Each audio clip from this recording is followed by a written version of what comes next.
our Tuesday, August 19th meeting.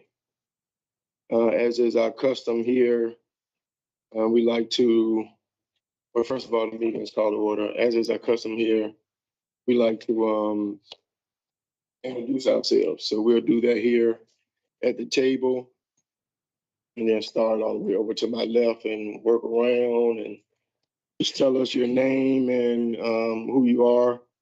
And if you're not here with GRTC, then tell us what organization you're representing. I'm Tyrone Nelson, a board member representing Henrico County. Connie Ashley, General Counsel. Sharon Ebert, representing the city of Richmond. Barb Smith, Chesterfield County. Dave Anderson, Chesterfield County. Nicole Jones, city of Richmond. Ralph Hughes, Henrico County. Cheryl Adams, CEO. Exeter, GRTC. Jan Switch, GRTC. Michael Burke, GRTC. Kevin Hernandez, GRTC. Frank Kaplan, GRTC. Joe Dillon, GRTC. GRTC. Laura Chisholm, GRTC. Monica Carter, GRTC. Tanya Thompson, GRTC. Ken Lance, RBA. Sharika Ruffin, RideFinders. Johnson, GRTC. Archie Park, James Burke. David Wild, GRTC. Juma Ellis, GRTC. Tim Martin, GRTC. John Tab, GRTC. Tom Barrett, GRTC. Stephanie Garcia, GRTC. Danny Wagner, Stevenson. Anthony Haynes, GRTC. Anthony Clark, GRTC. Ashley Potter, GRTC. All right, thank you, everyone. I do think we have a couple of public comments. I know we had two that was sent in. So who is that? Ashley, thank you, Ashley. Is anyone else here making public comments? All right, thank you. Board Chair, I'm Ashley Potter with GRTC. We received two public comments. The first one comes from Kelsey Peniel. She says, hello, my name is Kelsey and I live in Richmond District. I travel often for work and need to get to the airport early for my flights. I've tried multiple times to take advantage of the early morning program with Uber, but have not been successful. It was too hard to figure out at the time with broken links and outdated information on GRTC's website, so I gave up. The next time I tried, I was finally able to load the back of the Uber app, but when I requested the ride, it charged my credit card instead. I'm 26 and very tech savvy. If I can't even do this, I highly doubt anyone else is able to either. When I contacted customer service, they told me my voucher wasn't applied because buses to the airport were already running, making an Uber ride disqualified. My ride was at 5:24 a.m., which is within the advertised 4 to 6 a.m. window. Please make this benefit accessible and functional. Thank you. The next comment comes from Charles Corby. He says, my name is Charles Corby and I ride the 77 bus from the University of Richmond area.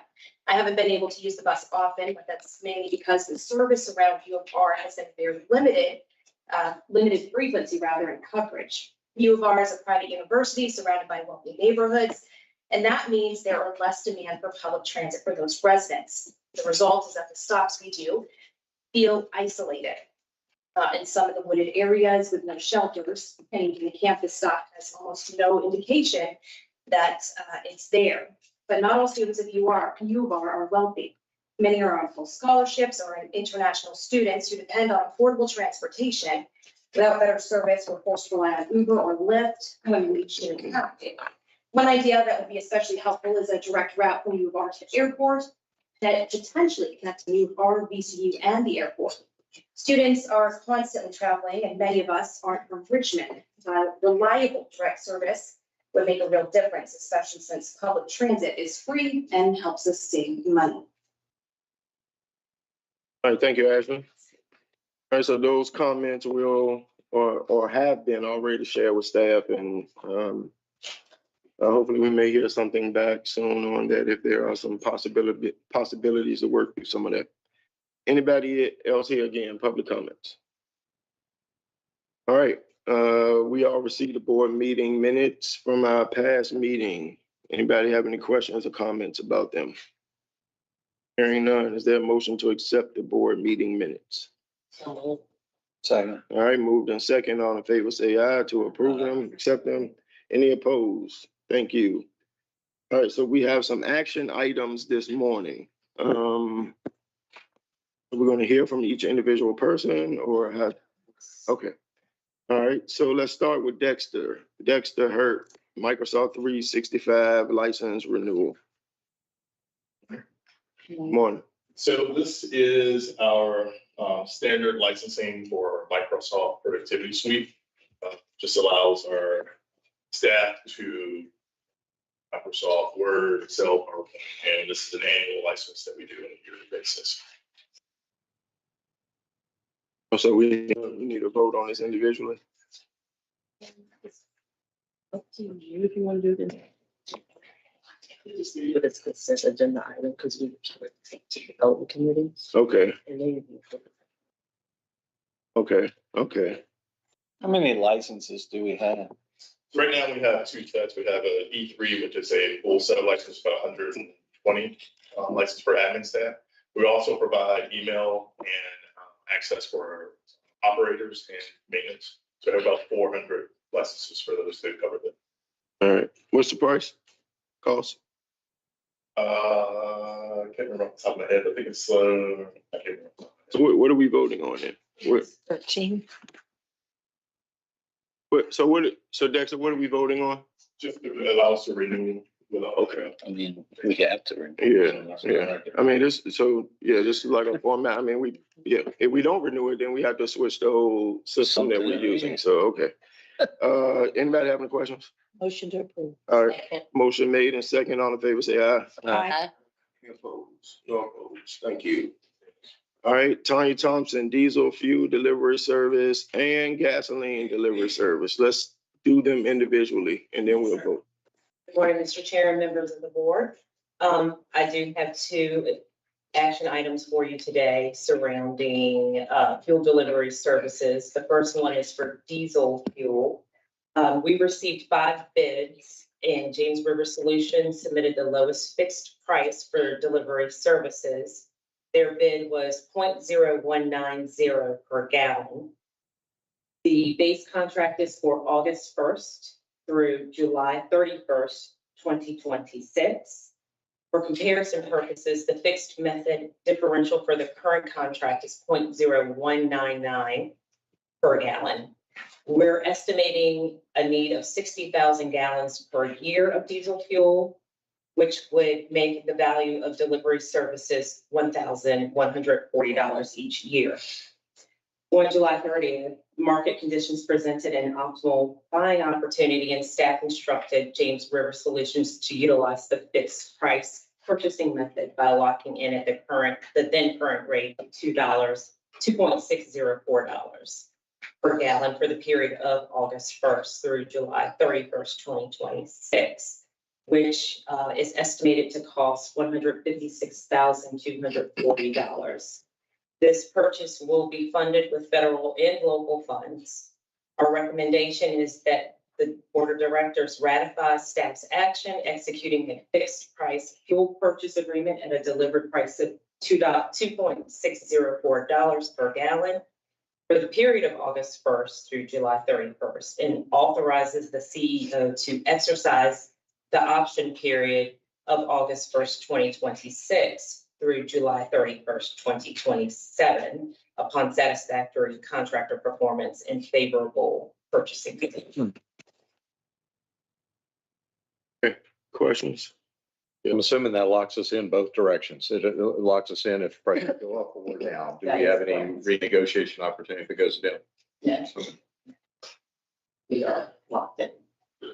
260 is probably gonna be a good price. It is a pretty decent price. We paid a little over 2.8 last year. All right, thank you. James River was the vendor last year too? Yes, they are. Okay, Yes. just need a motion. Motion to approve. Second. All right, motion made and second. Any other questions? All in favor, say aye. Aye. Any opposed? Thank you. Gasoline delivery service. Yes, sir. So the next one is a result of the same invitation for bids that was issued on July 17th. Again, 5 companies submitted bids for gasoline delivery services. Colonial Oil Industries was identified as the lowest responsible bidder. The same period, base period of August 20, well, no, that's actually not. It's August 21st, 2025 through August 20th of 2026. The first year, their bid was negative 0.0143. And for year 2, it's 0.0043. We're estimating a need of 150,000 gallons for each contract year. GRTC's approved budget for gasoline for FY26 is $225,000. Again, this expense is funded with federal and local funds. And our recommendation is that the board of directors authorizes the CEO to execute a 1-year agreement with Colonial Oil Industries for the delivery of gasoline and to exercise the option period of August 21st, 2026 through July 31st, 2027 upon satisfactory contractor performance and favorable purchasing conditions. Are there any questions? Questions? Delivery is negative. Yes. And that's actually, that's been historically typical. Really? Yes. To win the work. Is that what it is? I guess, yeah. Yeah. So whatever that wholesale purchase price is, they deduct. Or do. The delivery. Okay, great. They want our business. Mhm. All right, any other questions? Is there a motion? Move. Second. I move in a second. All in favor, say aye. Aye. Any opposed? Thank you. Thank you. Finally, back to the agenda. Cat alternative. Oh, okay. Okay, Laura. Thank you. Thank you, Mr. Chair, members of the board. Lauren. GRTC is working with the city of Richmond to present 5 full applications to VDOT's Transportation Alternatives Program, which is a program that aids local agencies in funding community-based projects that expand motorized and multimodal travel choices and enhance transportation experience. The proposals that the city has advanced that have been invited to present full proposals are Fulton pedestrian improvements, Old Warwick Road pedestrian improvements, Walmsley Boulevard pedestrian improvements, Brooklyn Park Boulevard pedestrian improvements, and Jackson Ward pedestrian access improvements. Each one of these projects involves linking GRTC bus stops to improved sidewalks and curbs. And the total cost of these projects is $8.5 million. The city of Richmond will be administering these projects. GRTC did not submit any TAP applications on our own behalf this year. So we have worked with the city to let them use those spots. And as I said, the city will be administering and managing these projects. We're basically going to be acting as sort of a fiscal agent. In order for the city to move forward with these full proposals, VDOT requires that the board of directors resolve to support the projects and also to include them in GRTC's transit improvement. And our recommendation is that the board resolve to support the applications and that the projects be included in GRTC's transit strategic plan with the understanding that the projects will be administered and managed by the city. Okay. Questions? All right, hearing none, is there a motion? Motion to approve, Mr. Chair. Second. All right, motion made and second. All in favor, say aye. Opposed? Thank you. All right, move from action to operational updates. Operational performance and then ridership performance.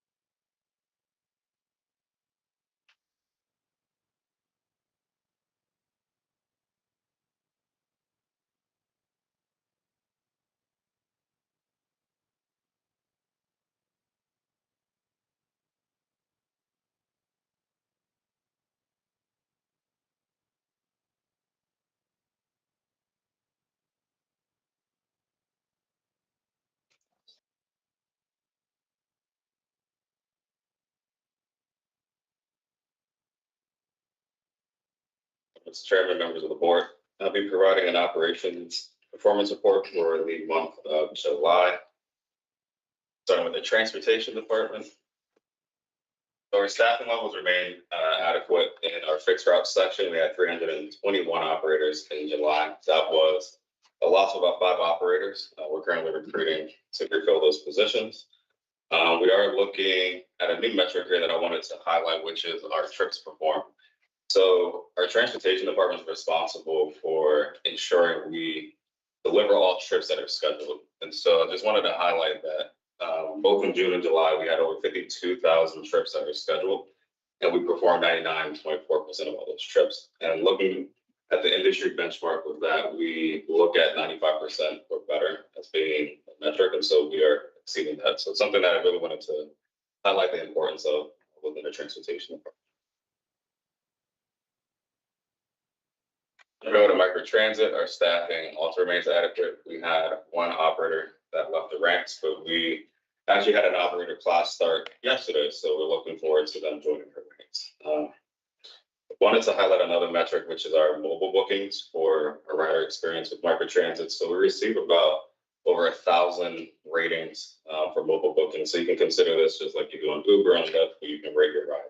So we have an average about 4.8 in the month of July, with our rating, and the month before was 4.9. And when you pair this up with minimal complaints that we get, almost non-existent on microtransit, we have a high rider satisfaction with our microtransit service. And we're going to continue pushing more for more ratings, since this only makes up about 15% of the total rides, but it's just something we wanted to.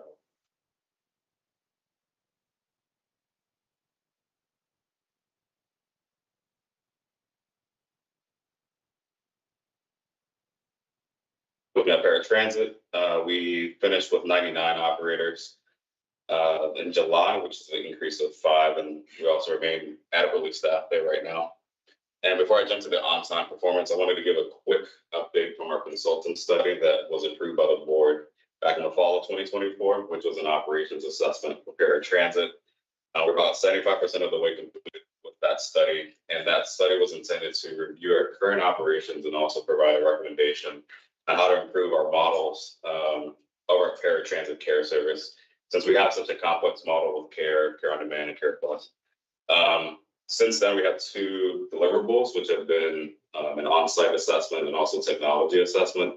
And we have partnered with our contractor, RideFinders, and our software provider to be able to make quite a bit of procedural improvements and updates. And so we're very happy to have seen a resurgence in our on-time performance of paratransit. The last 4 months have averaged 90% or better, but specifically in June and July, we're at 92% or better, which is exceeding our target. And when you put that in perspective, that's over 23,000 trips that are being performed at 93%.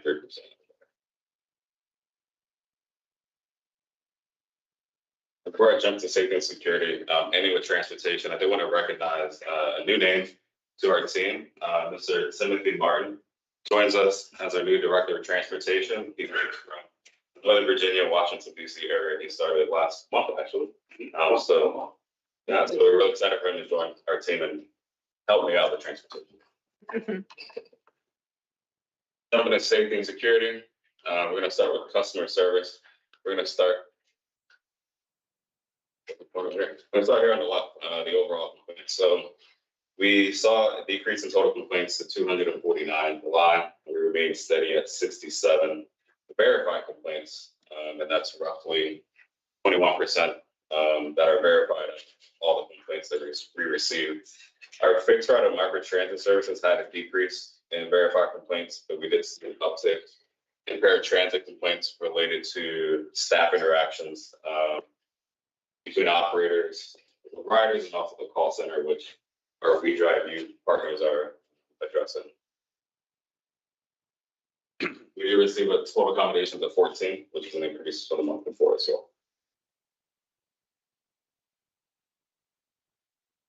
Looking at our vehicle operations, we had a decline of overall accidents that went from 74 to 69, but we did see a minor uptick in preventable incidents, which reflect what we can control. So we did have 27 in July. We did see a decrease of that in our fixed route, but we had an uptick in our paratransit and microtransit preventables, which was related to fixed objects and backing incidents, unfortunately. And we're addressing that right now with upcoming safety meetings and refresher training. So fixed items and backing, where does that mean? So striking parked vehicles, objects, or backing into You say that's paratransit. paratransit, yes, for this one, but also fixed route has fixed. That's where there are highest categories month over month.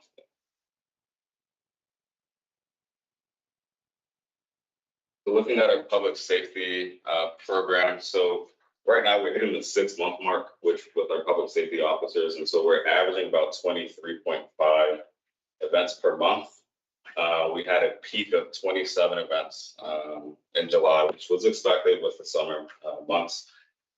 Taking this picture into consideration, you focus on the bigger blocks. That represents the biggest calls, the largest amount of calls that we get. And so medical calls are continue to be the highest category. We also have an influx of verbal disputes and also public intoxication that happens at the downtown transfer station. But police response also remains low month over month. Our public safety ambassadors are in the field riding buses, and they've assisted over 400 times with riders, just providing information, but they also have 46 documented events where they require to intervene in certain situations. And one of those biggest categories is safety observations. So them riding the buses observing something where they have to step in. Providing complex passenger support and resources, such as with the unhoused or anybody that's in crisis, and just unruly passengers in general.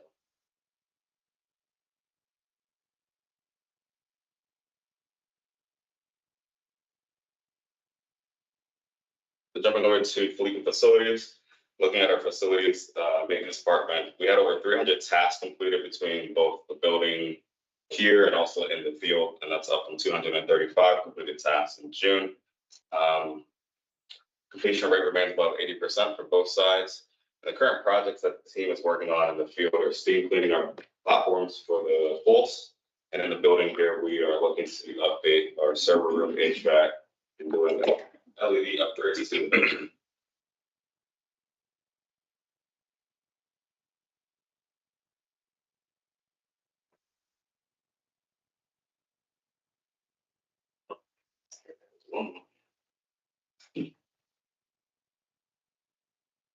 So for fleet maintenance, our PMs remain above 80%. And I do want to highlight our roll calls, which are mechanical breakdowns that happen in the field. So the bar here that's in black is our average on a month-to-month basis. So our fixed route averages about 65 roll calls a month. We did have an expected peak in July of 81, which is related more to heat-related wear and tear, HVACs, coolants, hoses, et cetera. Whereas with that paratransit and microtransit, the roll calls were under our monthly average. And last year around this time for fixed route, we actually were averaging about 97. So this is actually less than last year.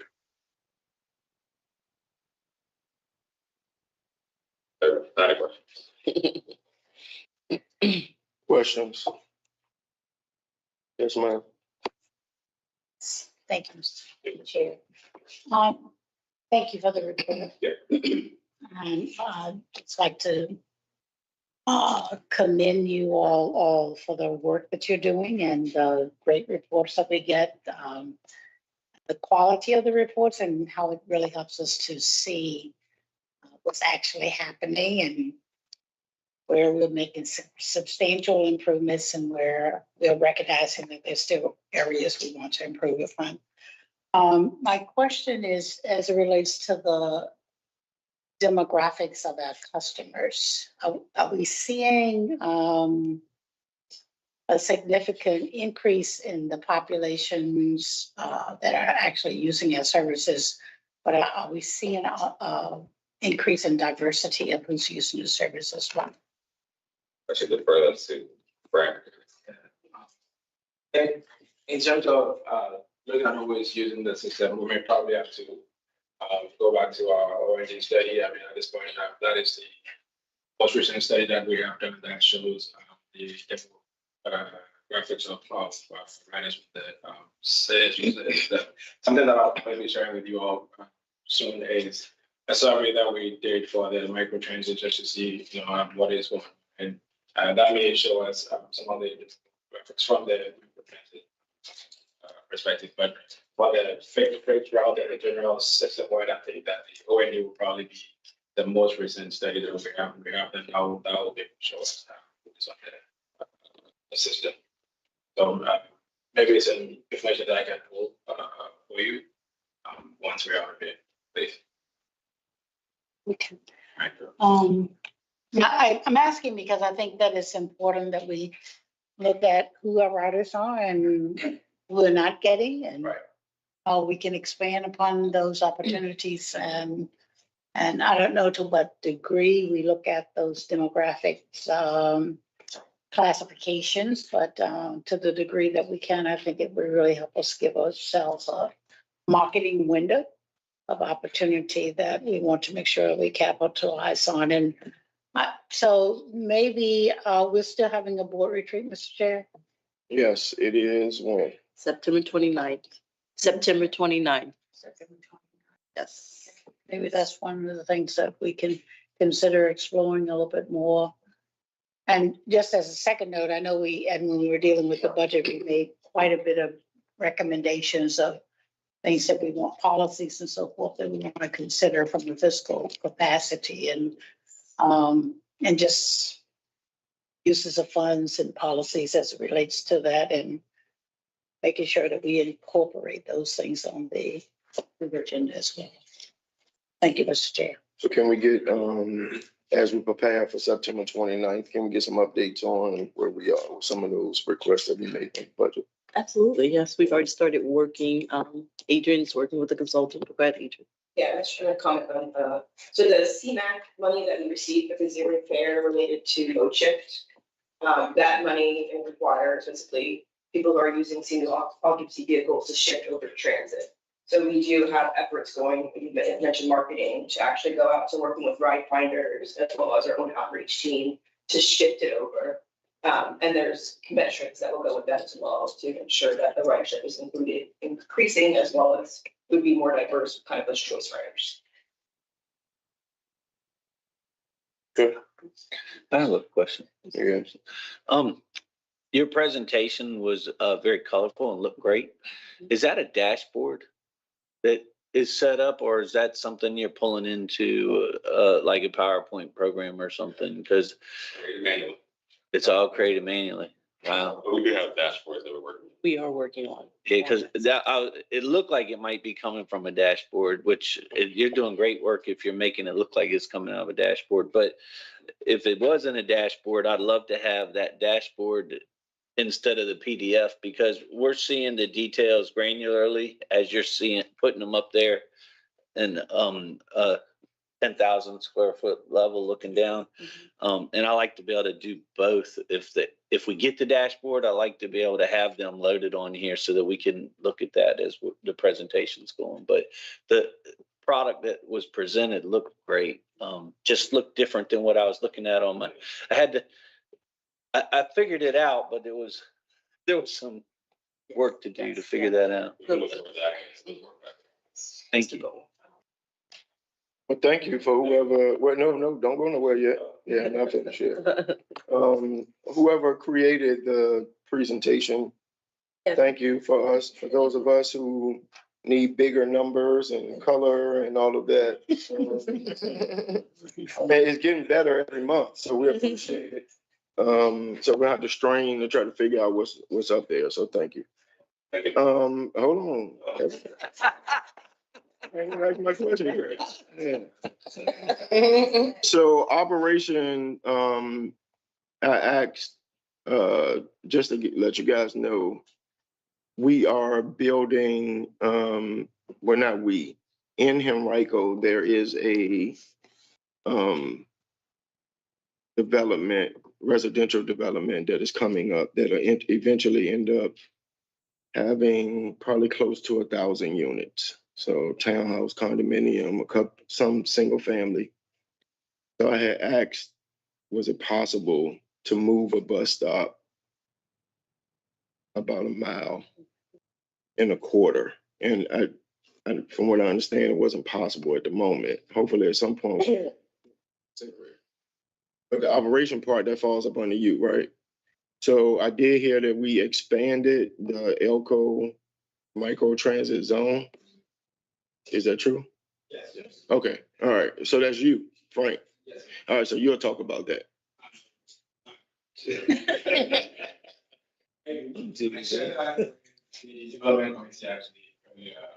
Okay, all right, okay. Well, just if we can hear about it at the retreat or something. Yeah. Second question is, this might be so Councilwoman Jones has a constituent issue. I think that's your district, right? Not your district. Okay, all right. So there's a issue. Do you know what district it is? I think it's first. This is Main Street, is either first or second. So, the Sidewalk Cafe, now, forgive me, because I don't know a lot about Richmond. Street, I don't know districts and all that stuff. So someone shared with Councilwoman Jones about a bus stop being moved and how it has negatively impacted their business. Is that you or Frank? That'll be me as well. Okay, all right.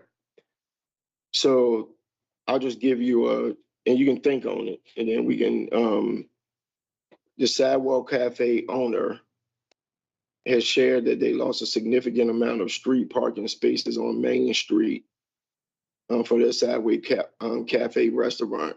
There is some new curb stop, newly installed curb bumps, which I guess I can show you.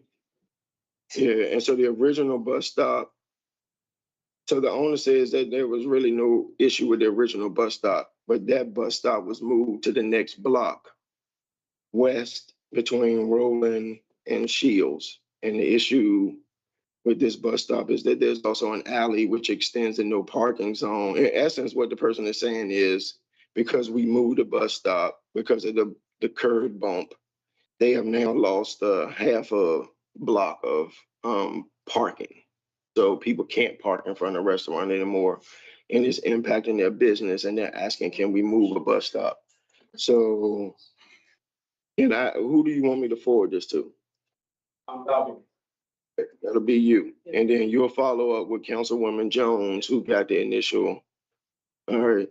Sorry to put this out there in the middle of the meeting, but what's your email address, Frank? I'm just trying to take Kevin down. What is it? It's Frank, my last name, at that point. All right. So I'm not even acting like I know how to spell your name. All right, so I think that's it. So anybody else have any questions for Kevin? All right, thank you. Yeah. Okay. Yep. At GRTC. Yes.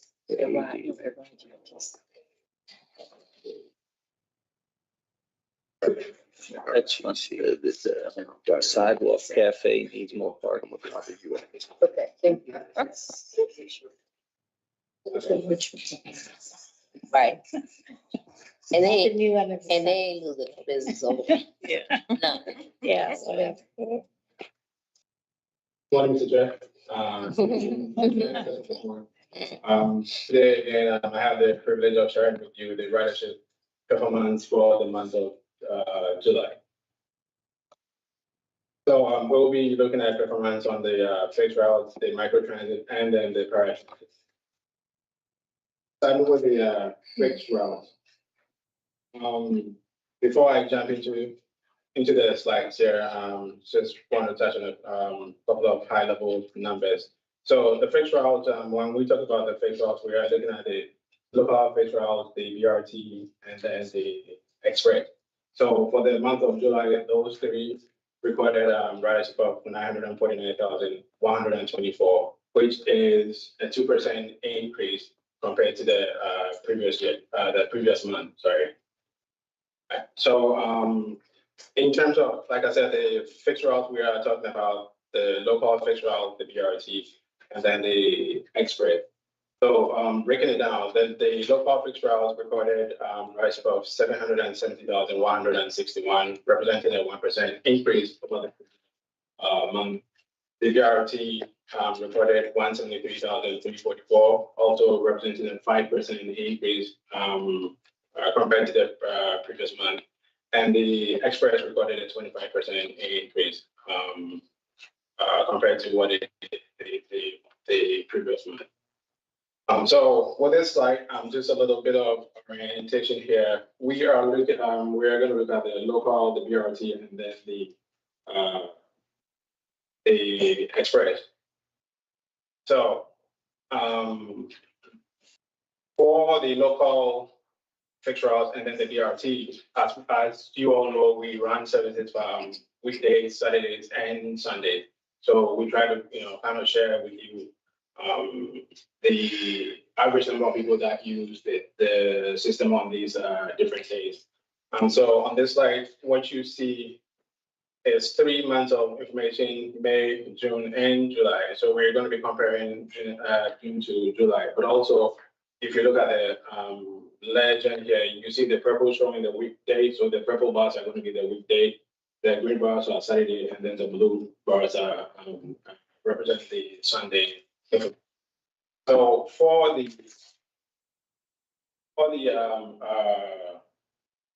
local fixed route, the weekday ridership in comparing June to July, July saw a 0.4% increase in weekday ridership. Saturday saw the Saturday ridership saw a 4% decrease, and then Sunday saw a 6% increase in ridership. Going on to the BRT, it's the same story. Looking at the information, purple representing weekday, green Saturday, and then blue Sunday. The BRT for weekdays, we saw an 8% increase in ridership for weekdays.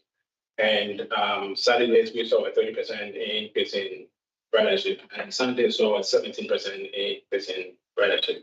So comparing to the previous year, the previous month, July did better than June. So I will now jump into micro transit.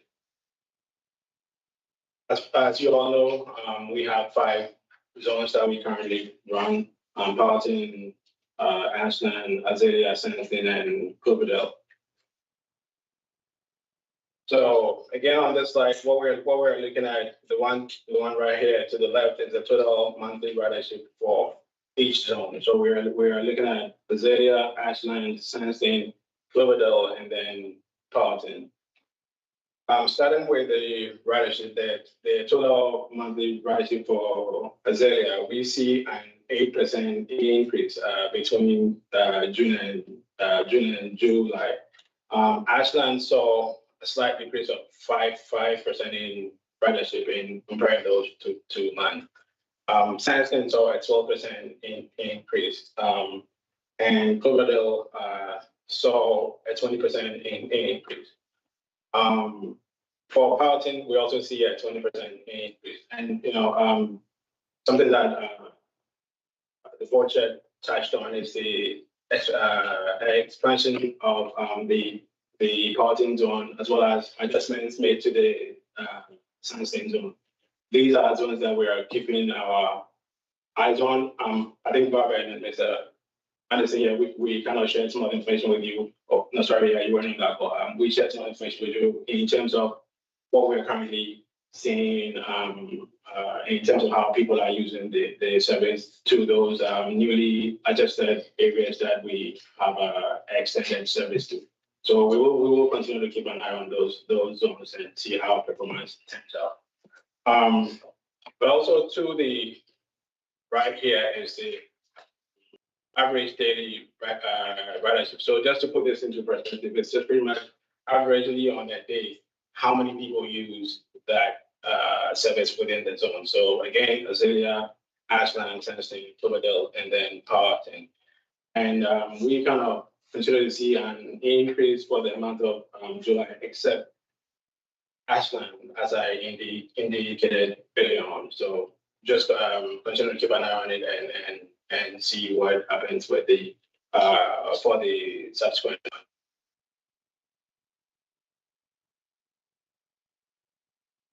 And I will talk a little bit about paratransit. So on this slide, we're looking at 3 months of information. That's May, June, and July. The purple bar is representing the care and care plus ridership, and then the green bar shows the care on demand ridership. So for in comparing June to July for the care and care plus, we see a 7% increase month over month. The care on demand, we see an increase of 2% month over month. So in total, the paratransit recorded 28,428 ridership, which is a 6% increase compared to what we saw last month. So in putting together the fixed routes, the paratransit, the paratransit and the microtransit, the system recorded a total ridership of 982,467 in July. And in comparing to the previous month, we saw a 2% increase in system-wide ridership. So that brings me to the end of my presentation. Any questions? And so you're gonna get with us in Yes, sir. the retreat and give us some more further details on some stuff. Thank you, sir. Okay, I'm sorry, question. Outing. How many riders do you, what kind of transportation? Are you just driving a limousine out there? We're just having this conversation right now. I've rated daily ridership now is 9. Like I was saying, we've made adjustment to the zone. We have extended to the entire county. We have also extended service to the Phil Town Center. So looking at the point of interest and where people are requesting rides, we have seen, I mean, Barbara and I believe Terrell, so we have seen that now. So the initial complaint that we had for the zone was people who complain of not being able to request for rides from their homes, because the way the zones work, you have to be within the zone. Your OND or origin and destination will have to be within the zone. But now with the expansion of the zone to the entire county, we have seen people requesting rides from their homes because now they are able to do it. So we're hoping that ridership will pick up. But one of the things that we're also doing, I think I said you can touch on that. I think it's something that you also alluded to in the beginning. Is we are kind of developing a comprehensive outreach plan to see how we can continue to push information about the service into the network. So hopefully that will drive. Can we do an isolated cost benefit analysis for that, and so that we can measure where we are and where we ultimately want to get? Yeah, You know, I've always been concerned about that, you know, regarding, I was like 9 a day. Okay. And, but one of the interesting things I think is we see a trajectory of use. One thing we need to layer into this is how and why people live where they do. Because as you move from core center of cities or to suburbs or to exurbs, people, some don't have a choice, some, but many do. And they're picking certain things when they get way out that are a different dynamic than a transit system should be expecting to serve. There's different transportation dynamics as you move through each of those layers. And we need to make sure we don't forget that and treat it as a one size fits all. Because I'm with you. I'm carefully optimistic. When I heard that we were expanding to all of Powhatan, I got real nervous because I was like, if I live out there, I'm going to have my cake and eat it too.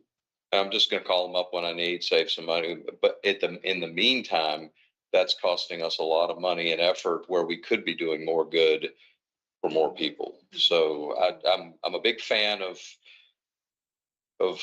expansion, but we have to keep our eyes on the why people are where they are for the most part in our calculus. We add that to the board retreat. So, Just to provide some context on Powhatan. We tried the first model, so to getting to your point, that was kind of like the other models. That did not work because Powhatan's population and like just the way it's very rural compared to even Ashland's considered rural. They are not the same thing. So we are creating curated models for each of the jurisdictions. So now we're testing out this wider one. As you see, it's not costing us any more money because it's still the same operator. It's just a bigger footprint because because of the way that people live in Powhatan, they live further out, but they're trying to access medical places in Chesterfield, actually. So you'll see like we now have 2 activity centers that change the note, which we don't have in any other areas. And so we'll try this. And if that doesn't work, we're also talking about one more change, which is more of a paratransit model where they actually have to book their trips in advance and GRTC. So they would almost be like a overflow. And so we would only actually get trips costed if they were to call, and we would have resources based on that. Almost like an actual, it's Uber and Lyft, but we would stay here. So we're going to try that next if this doesn't make a difference. But, and I definitely don't want us to be looking at this as a when this doesn't work kind of scenario. However, I'm very glad to hear that we are sort of already curating and trying to make sure that we acknowledge and understand the differences in each of those regions. And we've been working with them quite a bit as far as outreach and engagement. They really want to make this work. So we have to figure out what is that right model, because microtransit does work in rural, but we have so many different areas. We got to figure out what is that right model that could work in Powhatan. Thank you. All right, development updates.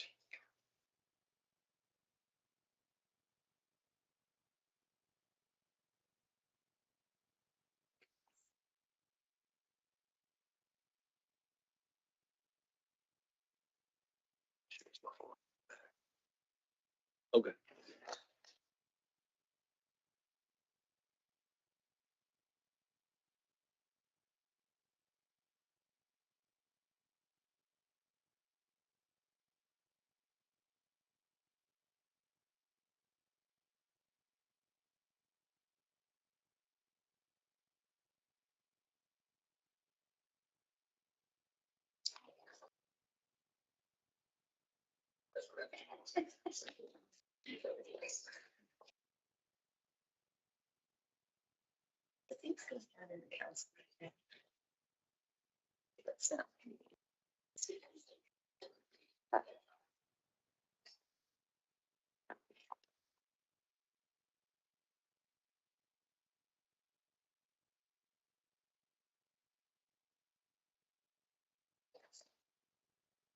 Good morning again. I'm Ashley Pond with GRTC, the communications manager, and we're excited this morning to show you our new website design that has been in the works for quite some time, but certainly looking a lot more polished these days if you look into the website.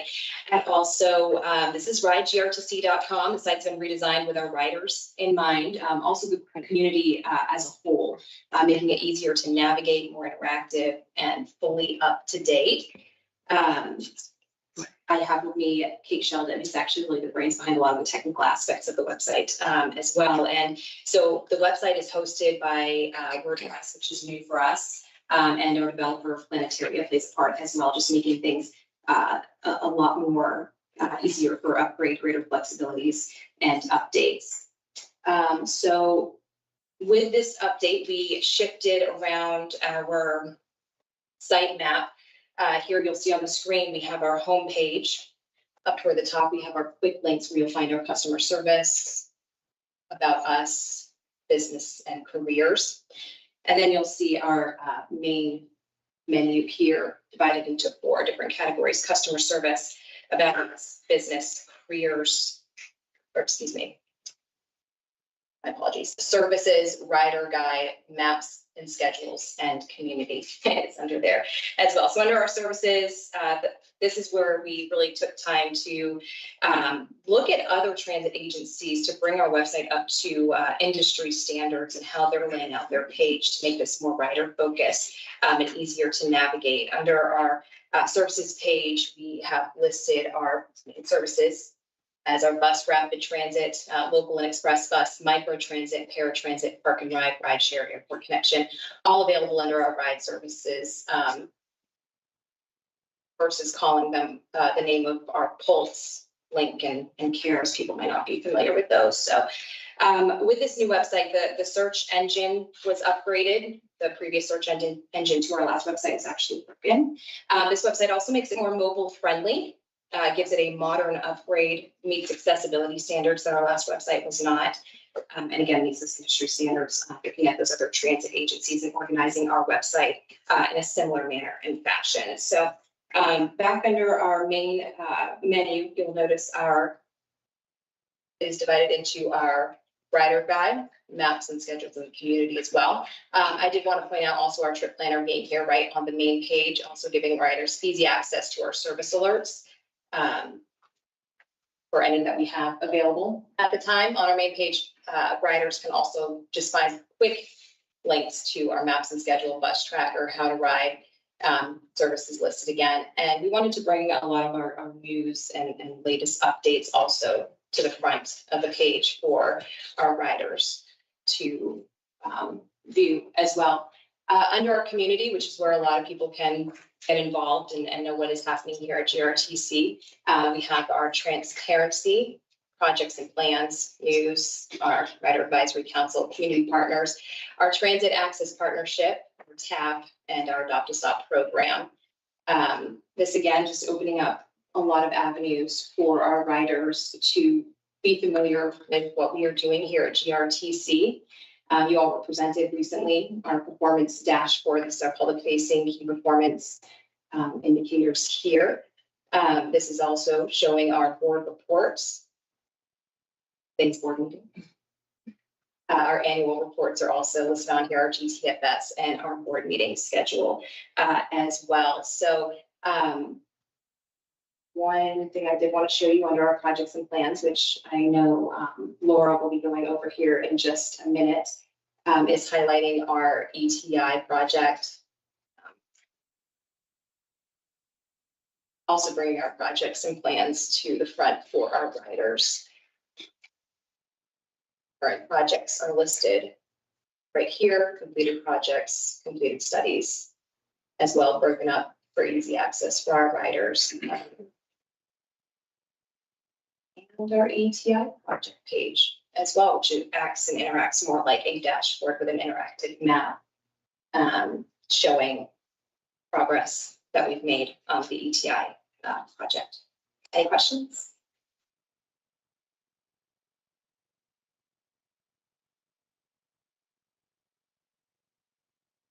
Capital project update, Laura?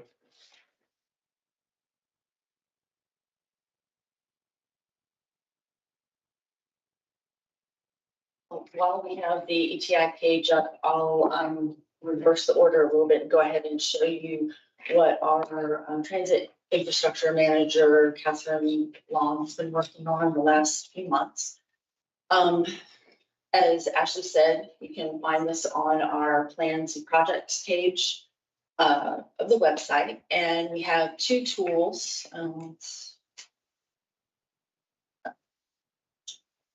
The first of which is our installation status tracker. This is a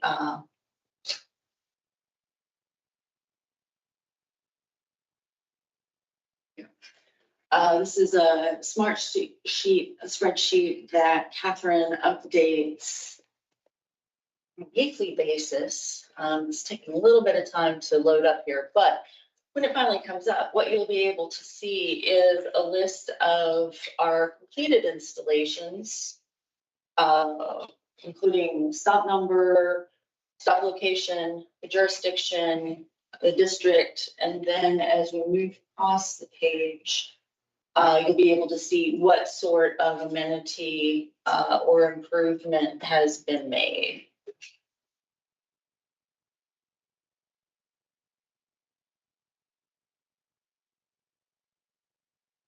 And also the date on which that work was completed. Moving down the page. Back over here, we also include stops for which our consultants have completed engineering drawings and which are in the process of being approved by the localities for installation. And then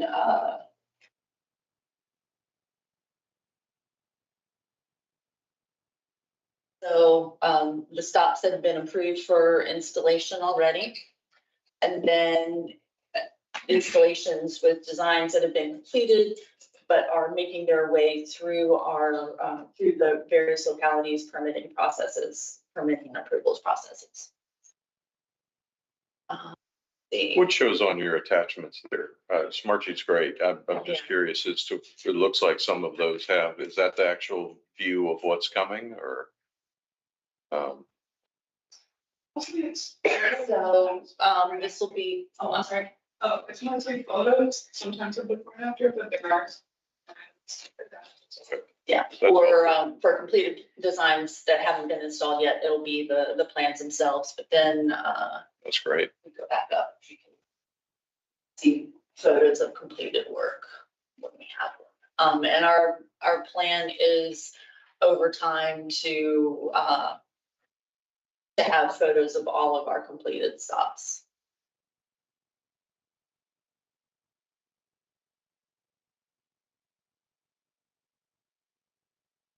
See, we also have. What's that? Okay. Our map, which shows the installations geographically. And I'm not quite sure how to zoom in or zoom out with just the trackpad, but.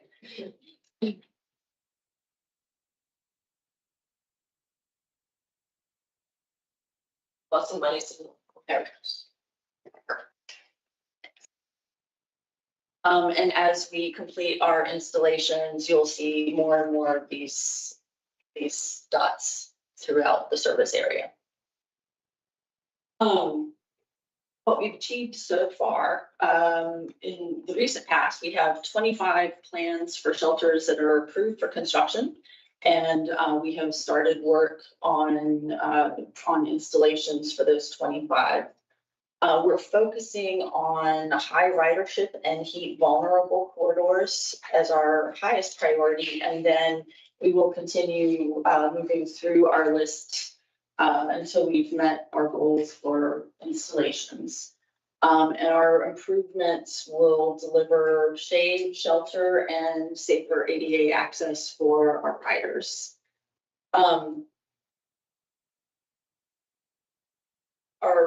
Our main reason for doing this is to close accessibility gaps with ADA compliant infrastructure, to deliver shade and in heat vulnerable areas. We're making data-driven decisions for these investments.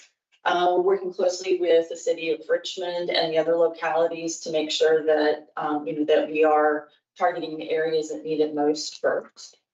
And with the map and our installation tracker, we're trying to demonstrate visible, equitable progress to the public.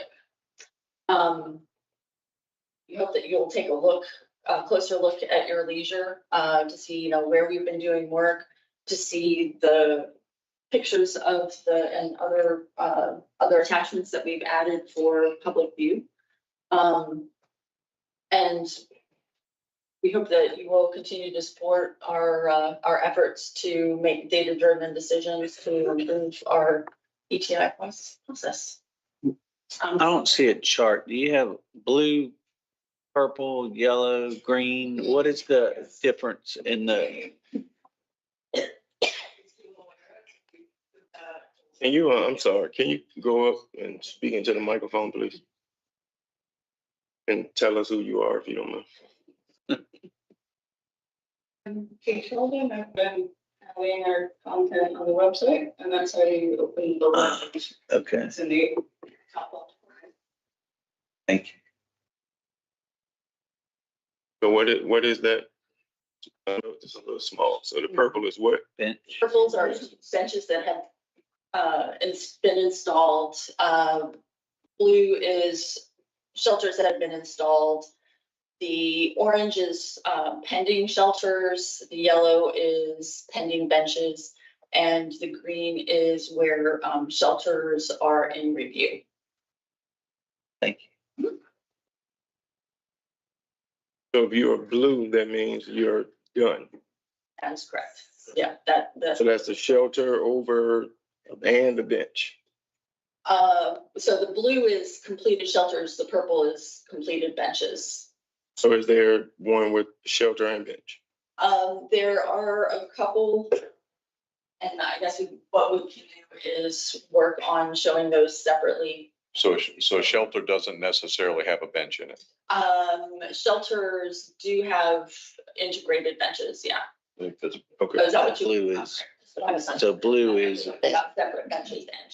Yeah, if we can get a list maybe of Sure. which ones that have the shelters and the benches. You mentioned the heat, like the heat islands and all that. So is it possible, and to get an update on which areas or shelters those are gonna be put in? Sure. So outside of this map, so is there a list completed right now? So like right now, could you put a list in our hand that depicts this without the map, without us having to go pull up the map? It is. those the other tab. I'm sorry, and I was out, so I was out. Okay. This list right here shows our completed installations. And all the other ones that are in process. So this is probably just me being lazy. I apologize. Can you just email that to us though? You show it the page where you go to also. Just email us the link. Yeah, I mean, yeah, if you can email the links. Yeah. I can email you a link. I can also, if you have constituents who are interested in finding it, I can also send you a step-by-step where to find it on the website. That'd be great. Yeah, thank you. And so this is the 25, or this is the overall amount was what, 100? This is since the inception of the ETI program. So starting in 2022 and going to So 20. we how many have we completed again? We have completed a total of 90 shelters, benches, and trash cans. Okay. And 90 blues.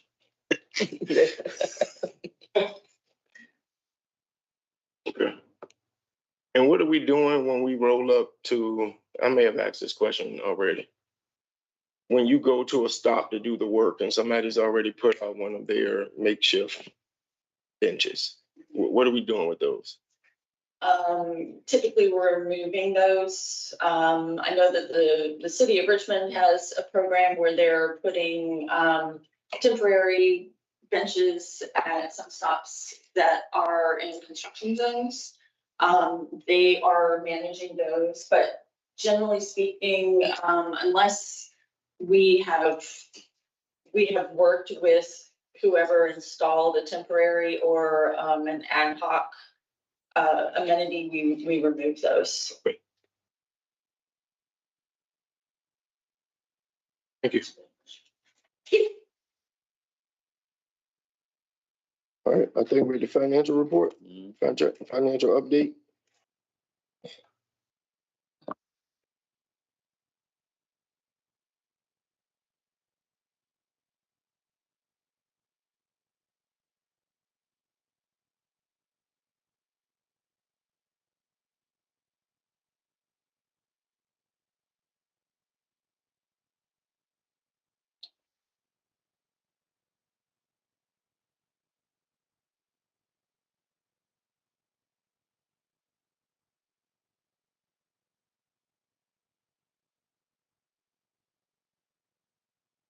Morning, Mr. Chair and members of the board. I'm going to talk from slide 42, which is the key highlights for the 12 months ended June 30.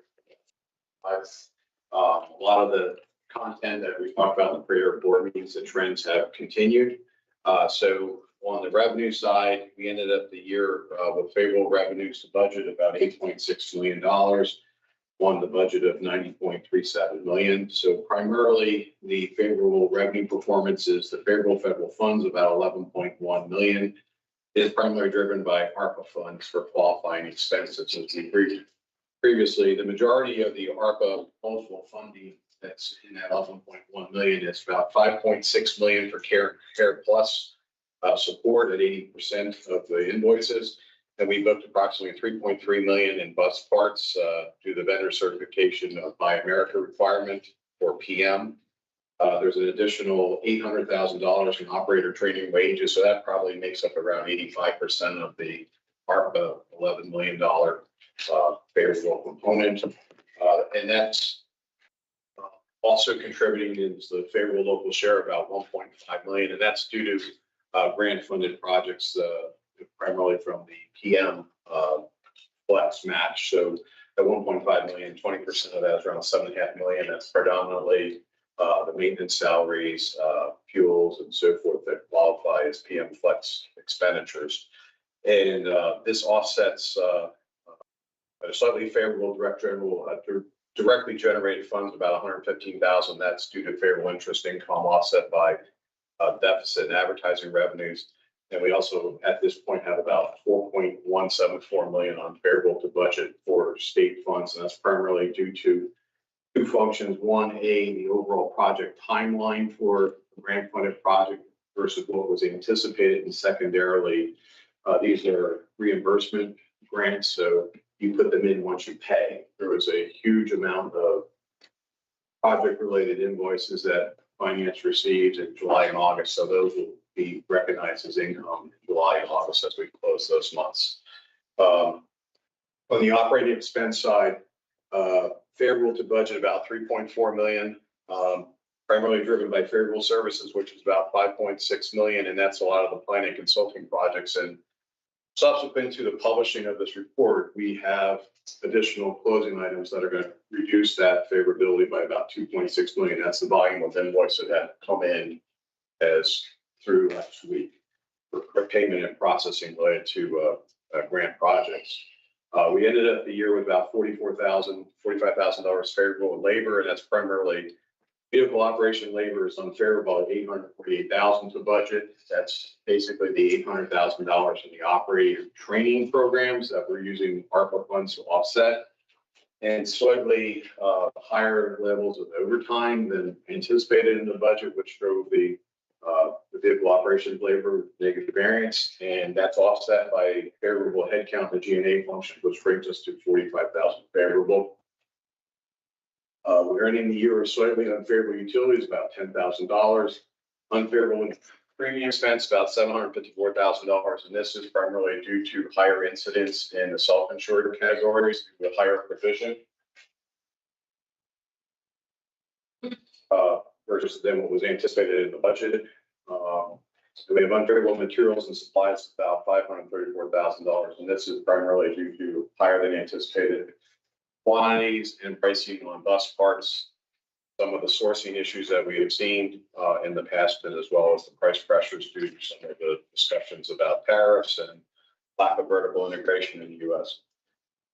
And we also have ending the year with about $1.15 million higher expenses for the GRTC Care and Care Plus programs due to demand.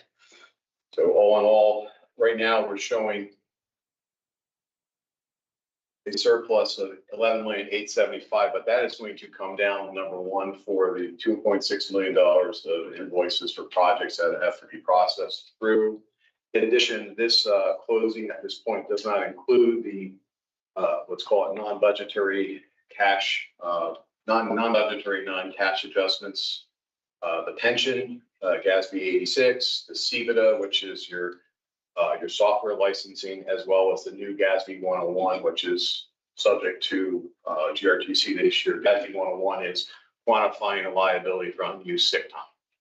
So case in point, we have to look at someone that has been here for 10 years and they're going to be here for another 10 years. We have to book a liability based on what we anticipate their use of sick time over the next 10 years are and book that liability. So that's an expense hit and then liability. In addition to the compensated absence, which is accruing vacation. So all in all, we expect probably the net operating position surplus to be around $7.5 to $8 million. So then closing out those final June closing. All the other slides are in the package. I'll leave it here. I'll open the field for questions and I can go to any other schedule if anyone has any specific questions. Questions? Mr. Chair. Sure. Yes, ma'am. One of the greatest challenges that I think the board has had this year is looking at the budget and following the financial reports. And I appreciate the presentations that are being made by the other presenters, and it's very clear to follow. We've had one slide up here the entire time for this presentation, and I recognize there are a lot of supporting documents that go along with it, but I find it a little bit difficult to be able to follow exactly where money is and where money is coming from and where there are expenditures based on those different sources of revenues and so forth, and the presentations that are being made.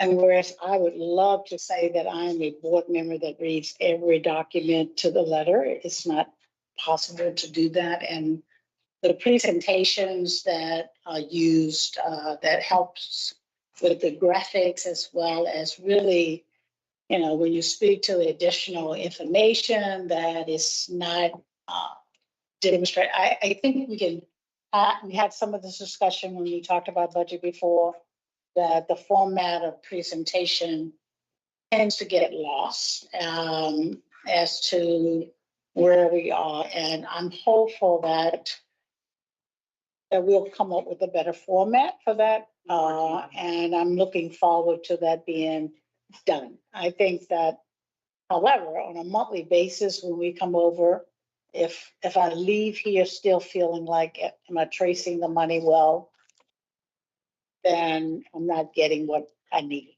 And I'm looking forward for that to be tremendously improved, because a lot of the questions that, you know, that I may have as it relates to whether or not we're putting forth an effort to maximize federal dollars before local and other sources of money, I think can be better demonstrated in our presentation. It would help answer our questions.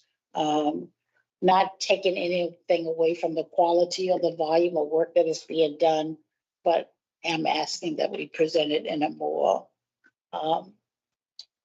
friendly way for folk like me that need to see it differently. Appreciate it. And that is something that we are working on. Unfortunately, we had to switch gears with the audit that's coming up, but the goal is to have the graphs and the bar charts and things like that to make it easier, to visually easier and better to understand. So we are definitely working on that. We heard you, and it is something that is our goal. Yes. And I would strongly suggest that we work really closely with the finance committee and looking at the revised format to get the board input to make sure that it's accomplishing the goal at hand as well. Thank you. Yes, unfortunately, this package that is being done is currently dumped from GP and in Excel. There's a BI model that's under construction by the finance guys. So you should be able to have when we post the drill down. So it will be this presentation plus, as Charlotte talked about, more charts. In here we have kind of like the revenue chart, expense charts, will be more interactive through BI. So it will be a dashboard. So that's on the horizon over time. I'd say probably before the end of the year, as well as incorporating that with the multi-year finance projection model we're using as we roll into the 2027 budget process. Looking forward to it. Yeah, I ditto. I mean, I'm not an accountant, so, you know, and to be honest, John, sometimes when you're talking, it's like, I see your mouth moving, but, it's, you know, this is your world. I need you to translate it into our world so that we can understand. Not saying dumb it down or whatever, but, yeah. You know, honestly, it's like, I have to give this report to somebody and say, hey, look at it and tell me if we're good. Because I don't really, it's not my language. So, but if we can get closer to making it more, something that we could actually eat, that would be great. All right. Any other questions, comments? All right, thanks. All right, CEO's report. Okay, a couple of things real quick. One correction, the board retreat September 30th, I said 25. This, of course, is listed incorrectly. It should be correct on your calendar invite, so you should have already received that calendar invite. So September 30th for that. My next thing is a little sad for us, but happy for this individual. This is our legal counsel's last meeting with us. What? Bonnie is officially retiring as of September 1st. And then Florida City. Right, I was getting ready to say. Thank you. So as of September 1st, she is retiring. She's been our counsel for approximately 15 years and has been a tremendous asset to us. We are constantly contacting her and calling her about issues and concerns, and she's always been very responsive and steered us in the right direction. So we will miss her. Whoever's coming behind her have big shoes to fill.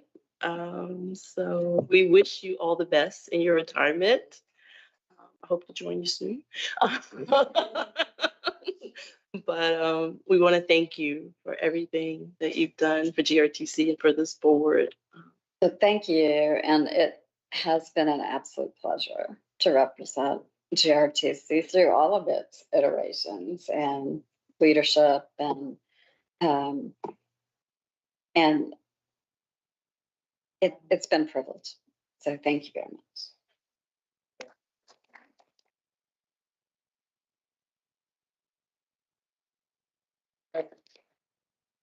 No, we don't at this point. Ultimately, the city attorney will make that decision. But rest assured, everything will be covered for, I've been writing down dates and whatnot. Everything will be covered for September. And I'll make sure that you and Cheryl have a contact in our office to keep things moving.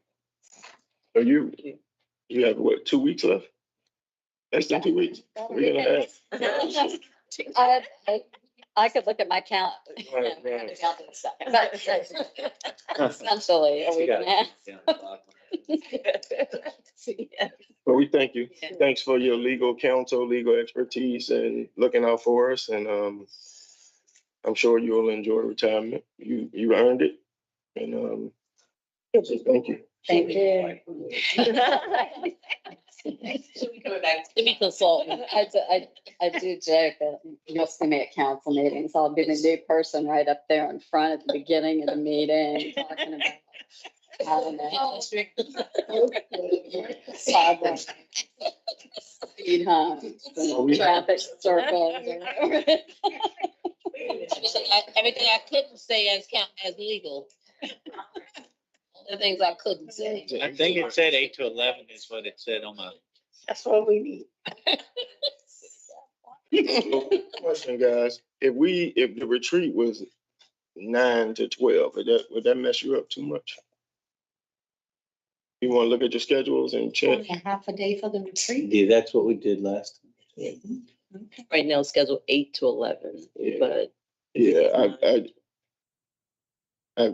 because of the date, I'm on the airport commission and it's a meeting that I gotta show my face at. So if if you guys can please consider 9 to 12, that would be very helpful.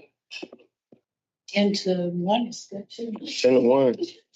10 to 1 is even better. Oh, that's over. That's too late. That's too late. 10 o'clock, I'm done. So can we put like a doodle poll or something out for like 9:30 to 12:30 or 12 or something? Joe will do that. Yeah, thank you, Joe. Yeah, Joe will handle that. And Joe is back. Yeah. Joe is Joe had a beautiful is here. It's here. Yeah. Had a little baby girl. She walking already. What's your name? 2 months? 54 days. 54 days old. Okay. Not quite two. You know what? Count days. Man, that was Days. that's like a Joe finance answer. Man. Think about Two days.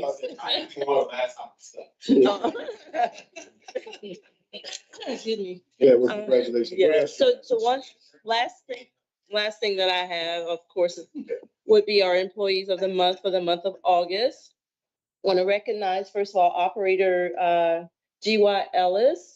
Miss Ellis was a full-time operator. She retired and now she came back to work part-time. See, Bonnie? And she's one of our employee of the month who's always helping our younger, newer, inexperienced operators to do better. So that's why she was recognized as employee of the month. We also have Mr. Sean Tagg, who's our assistant facilities manager. And Sean is responsible for the upkeep of all of our shelters, stations. And so his team is out there doing all of that. So anytime you get complaints and you send them to me, I send them to Sean and he gets them handled. So we appreciate all that he does here. And last but not least is Miss Antoinette Haynes, who is in our procurement department. Antoinette has a history with us. She worked at RideFinders at one point. She's done a couple other things around here, but now she's in the procurement department helping us purchase things that we need, and we appreciate all that you do. We want to thank each of you for your work and dedication to GRTC and for making us successful. Thank you.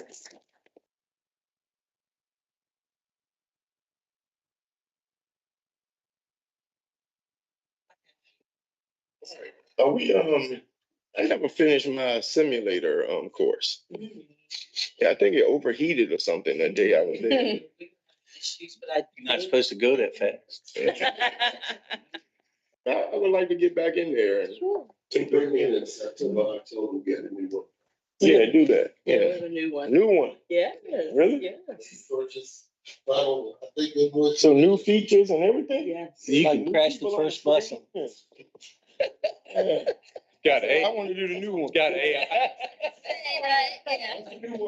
He wants to crash the first bus in the city.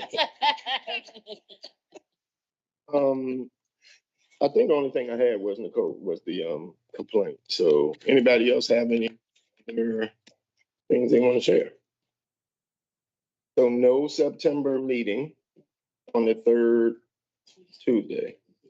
And our September meeting will be the board retreat. And we'll let you know exactly what time, somewhere around 9 and 30. All right. I appreciate you guys. Thank you. Meeting adjourned. Thank you. Miss Robinson, Miss Lieber. I need both of y'all for y'all.